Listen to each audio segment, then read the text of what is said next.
Are you listening? Damn. And a big welcome back to the Endurance Hour podcast. This is episode 372, back alongside Kona coach Wendy Mader, preparing for her next venture and adventure on the Big Island here in less than 4 weeks. Kona coach, how's training going? It's going really well. I'm definitely got about a week or so more of the higher volume, Ironman and above race pace intensity. And then I start the taper, which I'm actually really excited about. Everyone's excited for the taper. I'm on that 12-week advanced Ironman plan that's on our Training Peaks account. It's one of our plans, so I'm kind of I'm eating. What is it? I'm drinking the Kool-Aid. We made it, and I'm following it. So I'll be an example of an advanced Ironman plan, which is 12 weeks long. But really, if it's 12 weeks, is it really only 11 because the last 10 days is more of a taper? A training plan includes a taper. All our training plans include a taper. So I'm going to say you have, let's say you're 12 weeks out staying today. Yeah. Then I'm going to say you have a good 9.5 to 10 weeks of build progression, and then you start your taper. Okay. Hey, I am fired up. I had a rough last couple of days, but I am fired up now, and part of it is my morning routine. And you know how important it is to have something that you can rely on that's consistent. And mine has been, jumping in the cold water. I've been doing it like between 5 and 7 minutes long daily. And sometimes I do it twice. In fact, because of the plan, last week I had, I think I backtrack.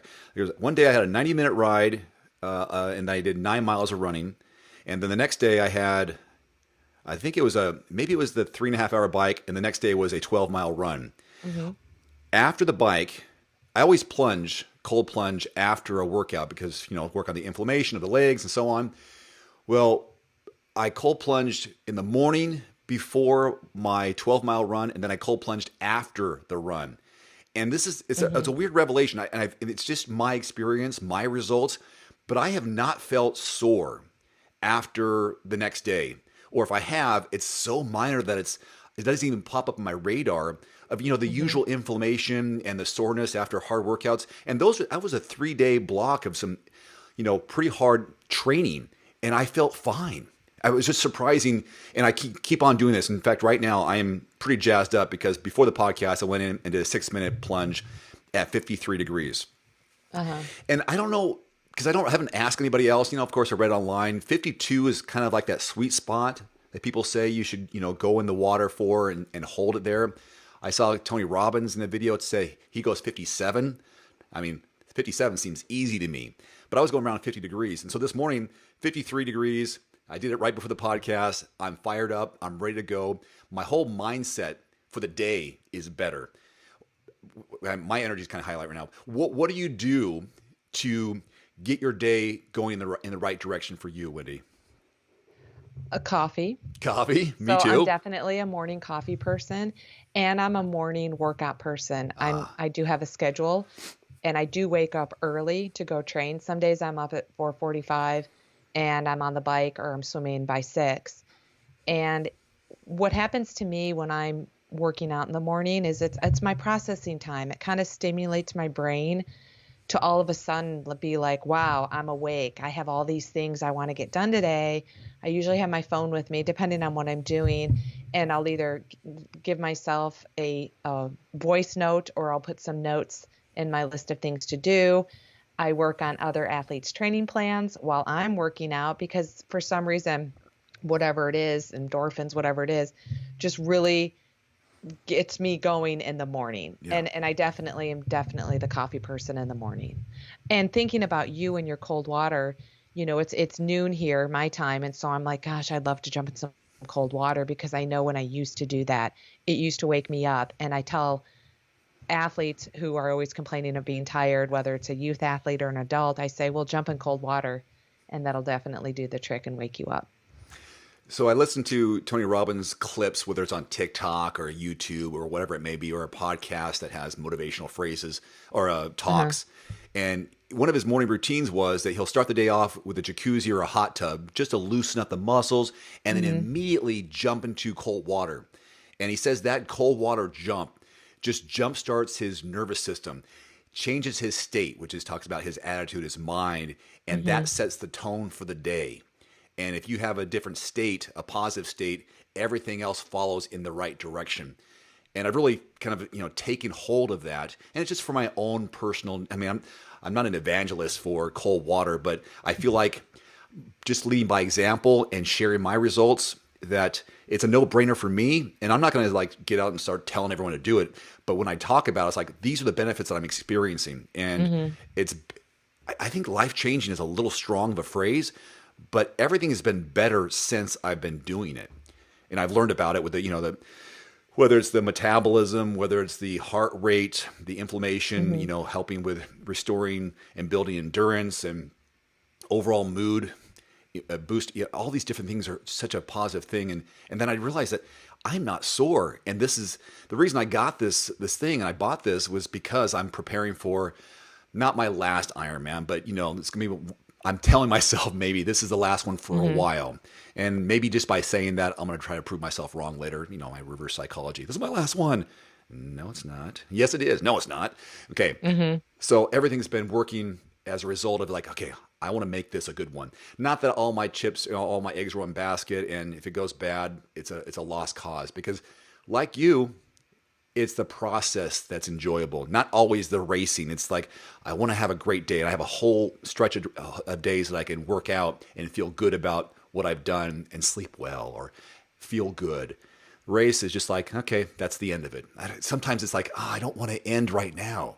Do you get that feeling like the race is like the end of the book? Like, I don't want to come to the end. I want to keep on going, but this is what I've been working up to. I just wish I could just keep on working.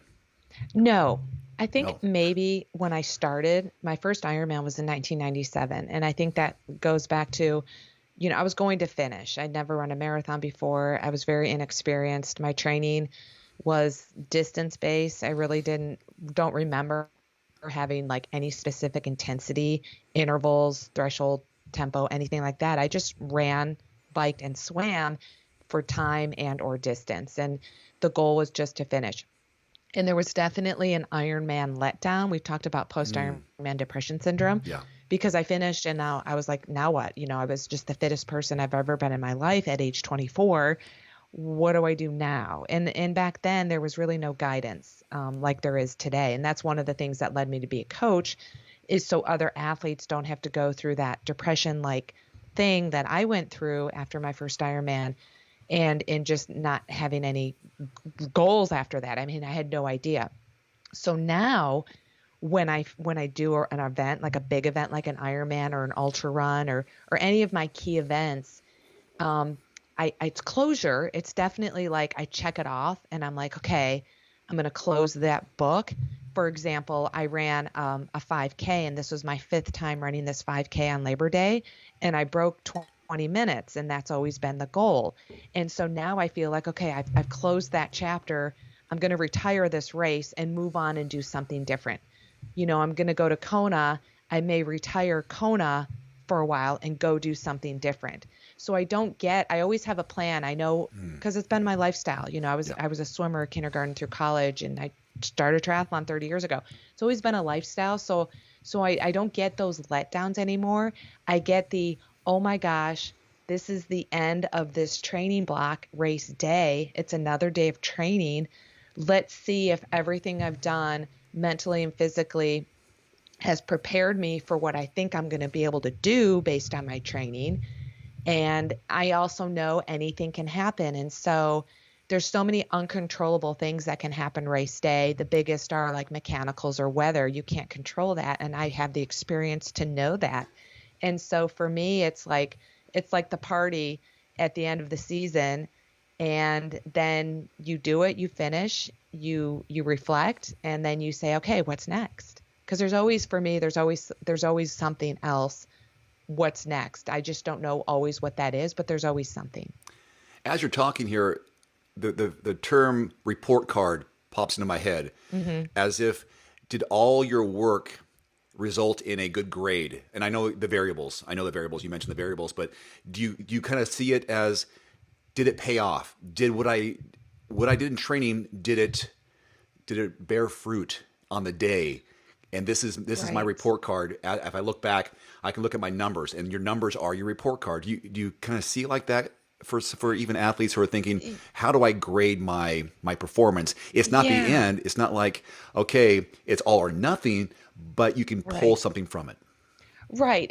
And for me it's the process, the execution, the result, the performance, the progress. The goal is to say, based on what I've done up until this point, based on my previous 20 Ironmans and everything I've learned, good and bad from those, I'm putting into my next Ironman, and and I have an execution plan. So my good performance is based on how well I executed my plan.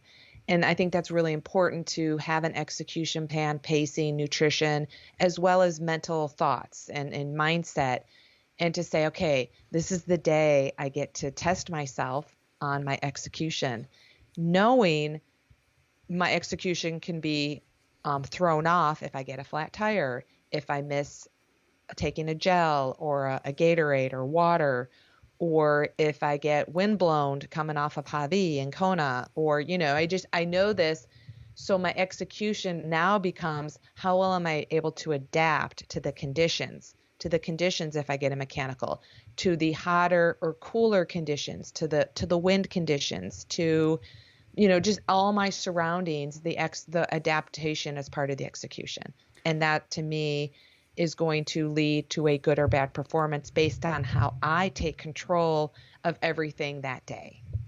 So you judge or grade yourself based on, did you perform to your training results, right? Yeah, my fitness level based on what I've done. Yeah. My mindset and my fitness is at a certain place right now, based on my previous experiences I'm capable of, as well as how well do I execute, is going to determine what I'm capable of doing ultimately. Two examples. Recently, I heard a UFC fighter mention, like, if I went out there and gave my best effort and performed at my top ability and still lost, I feel good about it. But if I won and didn't really do what I wanted to do, yeah, I won, but I didn't really feel good about my performance. The other example is, I was rewatching, and I forget what the situation was, but I was rewatching the 10 or 15 minute YouTube clip of the Iron War in '89, where Mark Allen finally beats Dave Scott. And in the event, both of them, Mark Allen wins finally, but both of them PR'd. I mean, their marathon times were both PRs by enormous amounts. And yet Dave lost. On his best day, he lost against Mark Allen on his best possible day. And I think, obviously, because David already won 6, but that would have been, against anybody else, he would have had his best day ever of all time. And yet he lost. I don't know how he feels about that. Like, hey, I did great, but I just got beat by the better guy, even though we crushed it on the marathon. You know what I mean? Yeah. So thinking about, and I want to bring this question up now just because it fits in here. I know we have some questions to get to, but this is one of those kind of podcasts. Training to finish versus training to perform, and the difference. We've discussed this, but because you're at a higher level than most, and you've done this a long time, and you're preparing for the World Championship, people train to finish, and that's usually the beginners. But some people are training to perform. The difference of those, and maybe the mindset of a person who's jockeying between the two during their process. Well, I think for me, it's definitely being present and really focused on my training. So I already mentioned my first Ironman, I went to finish. There was no GPS devices. There wasn't really anything to track. And that's actually changed the way people train. And I was a competitive swimmer, so I knew how to train. I knew how to train by effort. And I just really mostly trained by time and distance. And I finished. And then I read a training book. I read Joe Friel's cycling training Bible, and then the rest is history. I became a coach, etc. I know for me, over the years, the difference between me training for some Ironmans has been, sometimes I haven't been present where I'll just go ride the trainer and get in a 4-hour trainer ride without being specific to a certain intensity, heart rate, power, or pace. And then I go out and try to ride it. This has happened to me in 2010. Then I go and try to ride the Ironman course as hard as I can, and I get depleted and I have nothing for the run, and I crash and burn pretty hard on the run. And so I was actually reading my 2010 race report. So it's been on my mind, and I'm thinking this year, I went with the intention to qualify for Kona when I did Ironman Florida in 2021. That was my intention. That was my focus. And now that I made it to Kona, I'm like, okay, I'm not going to waste the next year. I want to be healthy. And so I've been really in tune with my injury prevention, which is mobility and core stuff. I've been getting chiropractic work and massage, which is something I've never gotten in the past, but I'm an older athlete. I need to, kind of go after all the recovery I can get. I'm really focused on sleep, where I pretty much go to bed at the same time every day. I'm an early riser, so I wake up anytime between 4:30 and 5:30 every morning so I can get my workouts in the morning. My schedule doesn't dictate that I always have to work out in the morning, but it's definitely something I prefer to do, and it gets me in the habit and it gets me in the routine. Our races are at 6, 7, 8 o'clock in the morning, so it's really good to become a morning workout person so you can get race day ready. And I'm really focused. I get more tuned into my nutrition. So it's really for me just a presency. And I wake up in the morning, I have a planned, I'm going to use the bike ride. I have a planned mileage and I have a planned session, mixed of intervals at certain intensities that I'm going to get done. And if I don't get them done because I'm tired or something else has happened to me, then I adapt my training. But I don't just get on the trainer and ride mindlessly like I have in the past while training for other Ironmans. So it's definitely a more intensive, all-encompassing lifestyle when I'm going to perform versus just going to do another Ironman. I know I can finish pending mechanicals and other issues out of my control. I know I can finish, but sometimes I just still go just to finish. Mm-hmm. But now I want to go, and there's a difference between finishing and performing. Hopefully that made sense. Is there anything different about this year's event or this time in your life where this Kona, I'm getting the impression this Kona means a little bit more and there's a greater focus on it? And I'm just wondering, is there a certain why it's associated with this particular event? This will be, I think, number 21 Ironman for me, number, I believe, 11 in Kona. I'm kind of ready to be done with Ironman for a while. I want to focus on other things like ultras and trail running and Spartan races and just other fun activities that I've been getting into the last few years. I haven't been to Kona since 2017, and I love the training and I love the time commitment that I'm giving it and everything about it. And at the same time, it's very expensive. My first Ironman entry fee was somewhere between $225 and $275. And now the entry fee for Kona this year, I believe, was like $1,100. And just the travel and everything, mm-hmm. I'm kind of ready to say, you're healthy, meaning I'm not injured. You're fit, you're strong. Let's give it everything this year and kind of hang it up for a while. Do you want to have a feeling afterwards like, okay, that was it? Or like when you cross the finish line or the next day you reflect going, all right, I left it all out there. I feel good about pushing this to the side for a little while. Yes. That's what you want to feel. It's like, okay, yes, I did my best. Yes. And I feel that way already. I did Florida and I did really well.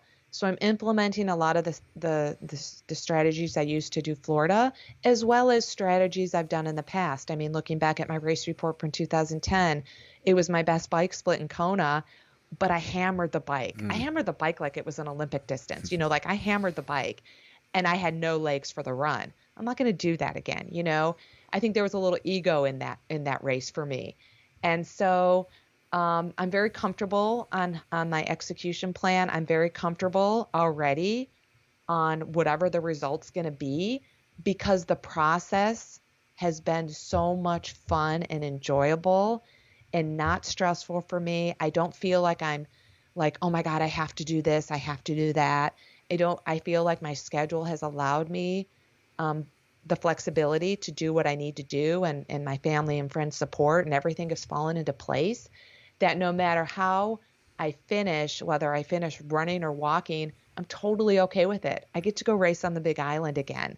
And that's really exciting to me to get that experience, especially because it hasn't happened in 3 years for most people. Like, they haven't had the Ironman in Kona since 2019. And so I get to be part of this, kind of first time experience where the women race on Thursday by themselves. And it's Mike Riley's last time to announce in Kona. That's exciting. I get to be part of that history of what the Ironman is about. So that's, so there's a lot going on this year, and it's been all good. And it's not so much results as like a Florida would be, because Florida was a qualifying effort versus this one. Is it a celebration? Is it still... It's a celebration. Let me see what I can do against my age group, or is it like, let me see what I can do against Wendy? It's let me see what I can do against Wendy, because, I'm at the top of my age group, 49. I still want to win my age group, but more importantly, I want a podium. I've only been on the podium in Kona once, and that was 2008. But more importantly, it's about me and what I have accomplished through my Ironman journey. Yeah. And again, I always love the process, and now I just get to go execute it. So it's definitely more of a celebration than it is a competition. I had to compete in Florida because I had to get a slot. Yeah. Once I got the slot, it's kind of like that with relief. I had a sense of relief of, oh my gosh, I did it. Everything from this point forward is going to be freeing, mentally and physically freeing, because I've always trained for triathlon. That's the easy part. Yeah. When you mentioned before we pressed record about train to finish versus train to perform, I think I'm trying to with this Arizona effort. Mm-hmm. It's so hard for me to be disciplined for 10 to 12 weeks, and that's why I'm glad I got the 12-week plan, because I just don't think I know myself enough to where it's hard for me to stay focused that long. And I want to prove to myself, chip on my shoulder, I want to prove to myself I can stay focused for that many weeks in a row. And if I do that, then it's going to be Dave versus Dave. It's not finishing, but performing versus my 2013 effort. And I think I can do that. And that confidence alone, believing that I can do better, is half that battle, I believe. And on this last training run I did, it was just 12 miles. It wasn't that big of a deal, the 12-mile part. And I had some goals I did 2 6-mile blocks. I had some goals within the run to stay at a certain pace or average a certain pace. And then in my mind, I'm going, okay, if I had to double this and I had to add a minute per mile, how would I have done against my former self there? And I would have been better. So I was like, okay, I'm on track. Not that I can do it yet, because I haven't done more than 12 miles or 13 miles recently. It's like, okay, add a minute to this 12-mile run per mile. That's probably realistic, and that would be faster than my Arizona time last year. So already the confidence of going, all right, bike the bike so I can run the run. All right, let's be smart in the bike. Last time I had a flat, and I overdid it to make up for the flat time, and I still had a good time. But if I'm smarter, and then after a bike test I did recently, based on the plan, it's like, oh, I'm not where I thought I would be, but now I know where I am. And these tests, this feedback and data is so valuable to help me look at performing to my ability. And obviously, because of my age and because of how good guys are at 50, I'm not going to be anywhere close to the top 50, and that's fine. I don't care. That's not what I'm looking to do. I'm just looking to beat my previous time and perform and feel good about the performance. Even if I don't break my time that my goal time is, if I feel fit, I'm going to feel happy. So the difference between finishing and performing. Yeah, and another thing I want to throw out there. So I want to give an example of training to perform versus training to train or training to finish. So when I'm, doing, especially my transition runs or my long runs, I'm not just going out for like the other day, I did an 8-mile run off a 35-mile bike. I didn't just go run 8 miles. I mean, I ran 8 miles with an intention of doing a certain amount of time at a half Ironman pace and a certain amount of time at 10K pace. That's really taxing. That's really intense. It's really for me, it's mentally saying, you want to do well on that Kona marathon, you have to target these paces. You don't have to hit the paces, but you have to target the effort. Whereas my Ironman that I was training for in 2017, I would have just gone out and just ran 8 miles to run 8 miles. So that's the difference. The like difference mechanical? You're just going through the motions of just going through the motions of running 8 miles. Check this box. Yeah. Check this box. Yeah. But the other day, as well as the last few months of training, it's all about putting in a certain effort, because I know people are fast and it's going to come down to that marathon. And I have history of running well off the bike. I have history of well marathons. And then I also have history of walking marathons. And so I want to get I know 4 weeks out, I'm where I want to be, which is a really good feeling. But it's definitely being present and saying, if you have to tackle this effort that's going to make you a stronger, faster runner, not just tackling the miles, because my endurance is not my limiter. It's my speed and being able to hold that speed for an extended period of time, and being hydrated and making sure I'm fueling myself so I can sustain the speed for a long period of time. I'm just going for the marathon. I want to do really well in the marathon. I bet you people are listening going, what kind of self-talk is Wendy giving herself to stay focused in a race? I mean, you already know your potential on the run, and you know that you've had some bad run experiences. What is your self-talk through your race? I mean, do you have self-talk in the swim? The whole entire marathon. Can you walk me through your self-talk? I'm actually writing my race report while I'm racing. Yeah, I've done that before. Because it's all self-talk. It's the marathon. Like, I remember the marathon in 2009, and I walked pretty much the whole entire marathon because I had GI distress. And it was really miserable until I got out on the Queen K, and I'm like, oh my gosh, I'm in Kona right now. There's no reason to dwell on how I'm feeling. There's no reason to be upset. I'm going to finish another Ironman, and I'm going to finish it on the Big Island. And that was really all I needed to tell myself to help me get through the last, half marathon of the marathon course, because I was walking a lot. And so as I'm running and kind of feeling myself starting to fade like I did in Florida last year, I just had to keep telling myself, even though you're slowing down, it's all about slowing down the least amount possible. And if you walk, you're going to slow down slower. You're going to be slower when you slow down. Yep. So just even if you slow down and you're still jogging and you're still making forward progress, you still have to finish as quickly as you possibly can because you want to qualify. And the thought of not qualifying was good enough to keep me going, even though I was hurting so bad. The thought of not qualifying was what motivated me to say, don't give up, just keep going, keep going, keep going. And so it's always, because I have the experience, I can reflect on good and bad experiences, and that's what drives me forward. But what's the difference between Wendy making that switch of going positive talk versus someone going negative talk? If you're out there, how do you have to practice and going through, how do you say and tell yourself, no, say positive things, stay optimistic, versus everything else about your not you, but anybody who's out there going, this is hard. How do you say, don't think that way?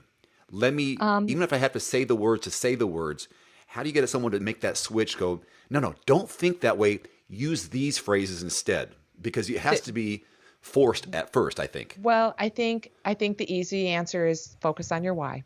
You always have to remember why you're out there.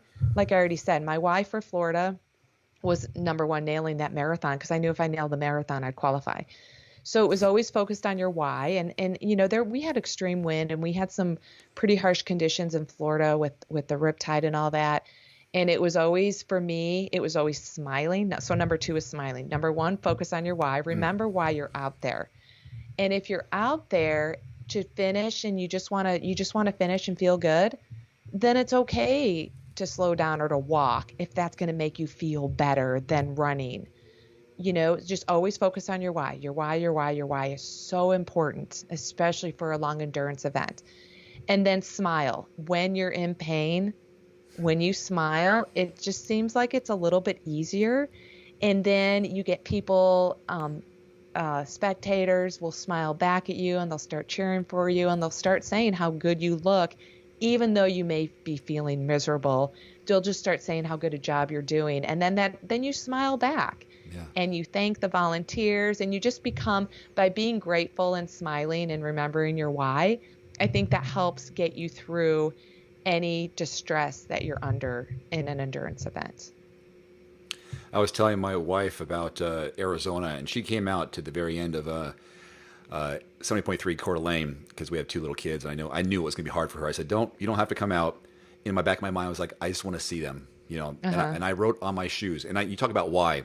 I got some new Hokas. They're red, and I wanted to match my kit. I wrote my son's name on one of my shoes and my daughter's name on my other shoe. That's and they're awesome. only four letters. So I thought about them looking down, and I wanted to show them after the fact. And I showed my son Finn.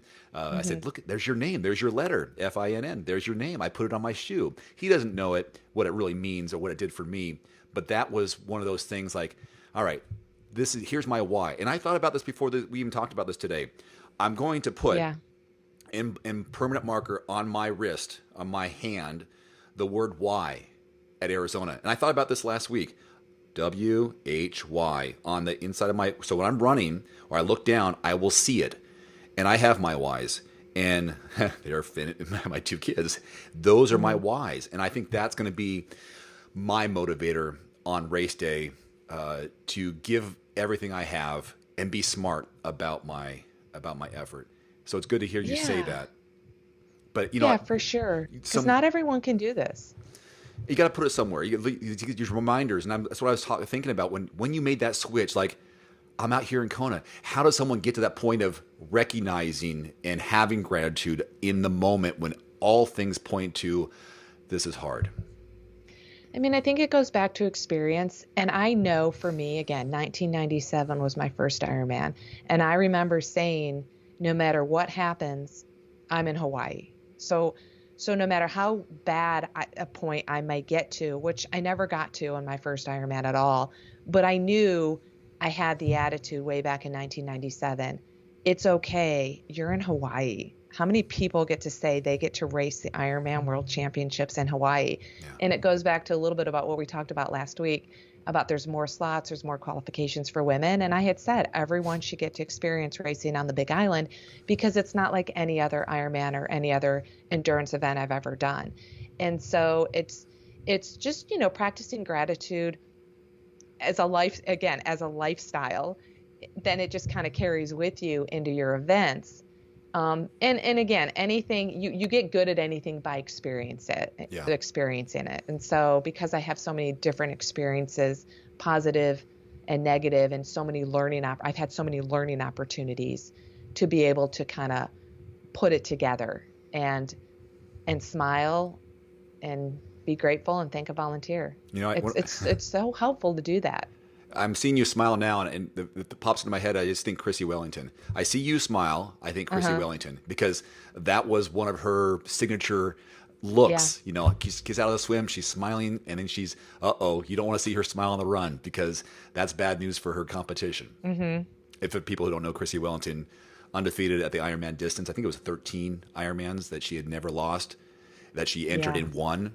And what was it, 3 or 4 time Kona winner? I can't remember which. It's been a few years since she's retired. Anyhow, Chrissy Wellington, look her up. Self-talk. I don't know if I want to go. I feel like I still want to hear more about your self-talk process from swim, transition, bike, transition, and run.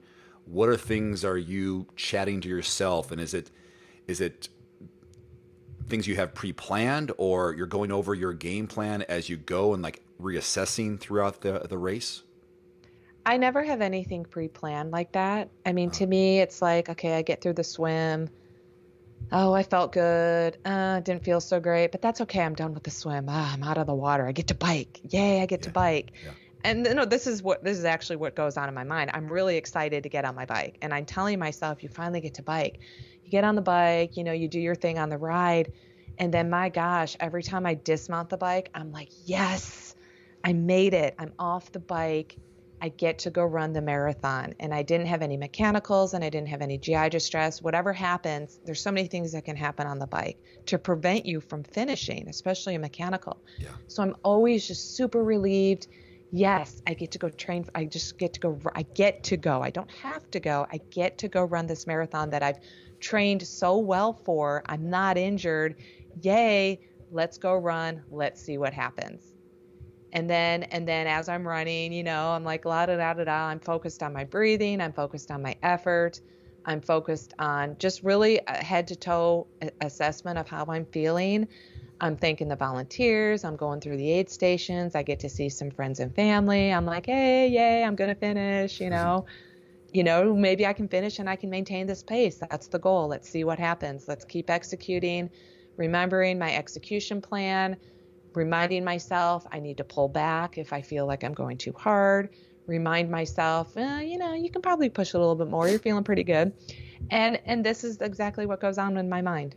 This is my self-talk. I just told you exactly what my self-talk is. It's going from one event to the next and kind of hitting reset. Okay, new event, start. Enter T2, new event, start. Exit T2, new event, start. And so I'm constantly resetting myself based on the circumstances of the day. I like that. Yeah, it's pretty awesome that I can do that. I recently misplaced my heart rate monitor strap for my Garmin, and I lost it or misplaced it a couple weeks ago. And as a result, I've been just using whatever the heart rate is on the watch, because it's supposed to keep track, but not as accurate as the heart rate strap does. And I was reminded, like, my effort's my effort. My heart rate is going to say what it's going to say. Kind of like when I remember recapping my 70.3 race, where I didn't look at my watch the entire time, which is a big deal for me because I did it on purpose, because I knew RPE is RPE. I'm gonna go as fast as I can. Doesn't matter what the numbers say, because this is my feeling. I'm gonna go on feel. And lately I've been doing that the same thing, where I don't have the heart rate. So, well, it doesn't matter. I'm gonna go, and whatever the number is, it is on the pace. But I know what it feels like. And it's kind of like you're not running in the dark, but running on feel, and I can revisit that feeling, hopefully on race day. And same thing with the bike effort. How's this feel? Okay, let me know what that is. Now I'll look at the numbers. How they correspond. Later in the ride, how does this feel? What do the numbers say? Okay, now I got a sense back and forth what they are, and the same thing on the run. Love it. And I think that was some of that was inspired by you, of like, you just go with what you feel, and sometimes you don't have the heart rate with you at the time, and it doesn't matter, because that's what the numbers are. But you're not going to change it. You're not going to go harder just because you're behind. You can go what you train for, Right. My heart rate number and my pace and my power is not going to tell me how I feel. Yeah. Only how I feel is going to tell me how I feel. And so I don't get bogged down by those types of numbers. I just go by how I feel. And then I assess the numbers as feedback based on how I felt. I know there's some value on the heart rate. I know for me, if I'm racing in heat, that if I go beyond a certain number, or it lets me know if I'm not hydrated well, or that I need to cool down. I've looked at that in the past, but I think I may end up just doing this feeling part in Arizona coming up soon. Yeah. I think it's kind of the smarter way to go. I know we've gone a while, and as we were talking, I think, let's just talk. I mean, we're about 40 minutes into the show. I know we have questions, but I got other things to do, and those questions can be held, and they're still relevant next time around. So Sounds good. Let's do that. I hope you guys got something out of that. This is just one of those free-flowing topics of conversation that I hope you found value in. And as thank you for following our journey, both Wendy and mine, as Wendy leads up to her Kona and I lead up to Arizona. And for both of us, luckily, we'll both get to experience Mike Riley one more time at the finish line. That's exciting. Very exciting. For Wendy Mader, I'm Dave Erickson. Thank you so much for listening this week. Have a great week of training, racing, and recovery. We'll see you back here next time. Adios. Adios.